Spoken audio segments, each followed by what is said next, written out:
అధికారులకు, కాంగ్రెస్ నాయకులకు, కార్యకర్తలందరికీ నమస్కారాలు తెలియజేస్తున్నాను. ఈరోజు మిడ్ మార్నింగ్ నుండి అంతగిరి రిజర్వాయర్, అన్నపూర్ణ రిజర్వాయర్కు దాదాపుగా 6,440 క్యూసెక్ల నీటిని ప్రాజెక్టులోకి ఇన్ఫ్లో చేయడం జరుగుతూ ఉన్నది, లిఫ్ట్ చేయడం జరుగుతూ ఉన్నది. మరి నేను మా నాయకులు ఇలంతకుంట, బెజ్జంకి మండలాల నాయకులందరూ కూడా ఒకటే విజ్ఞప్తి చేస్తూ ఉన్నారు.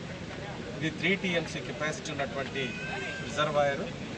ఇది కనీసం 2 TMC రిజర్వాయర్ నిండిన తర్వాతనే దీన్ని కిందకి రంగనాయక సాగర్ కానీ, మల్లన్న సాగర్ కానీ వివిధ ప్రాజెక్టులకి రిలీజ్ చేయాలని మేము కోరుతా ఉన్నాం. ఎందుకంటే పోయినసారి మిడ్ మానేర్లో నీళ్లున్నా అవి నీటి అవసరాలకు, తాగునీటి అవసరాల కోసమని ఇక్కడున్న రైతాంగాన్ని ముంచి వాళ్ళు నీటిని రిలీజ్ చేయలేదు, లిఫ్ట్ చేయలేదు అంతగిరిలోకి. ఈసారి గతని గుర్తుపెట్టుకొని కనీసం ఇందులో 2 TMCల మినిమం నీటి లభ్యత ఉండేటట్లు చేసిన తర్వాతనే వేరే ప్రాజెక్టులకు అది పంపించాలని, తరలించాలని మేము కోరుతా ఉన్నాము. ఇక్కడ ఉన్నటువంటి ఈ రవీందర్ రెడ్డి గారిని, ఇతర డీలను కూడా మేము అడుగుతా ఉన్నాము.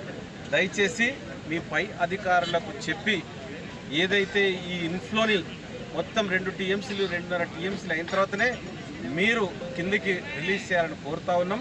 మమ్మల్ని ముంచొద్దని, మా ఆయకట్టును కూడా పెంచాలని మేము కోరుతా ఉన్నాం.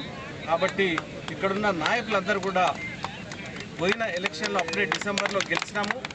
అంతలోపలనే వేసవి కాలం వచ్చింది. ఆ యాసంగి పంటకు నీటినివ్వలేక రైతులు పంటను ఎండిపోజేసినారు. కాబట్టి అటువంటి పరిస్థితిని మళ్ళీ రాకుండా చూడాలని నేను అధికారులకు కూడా విజ్ఞప్తి చేస్తాను. Thank you.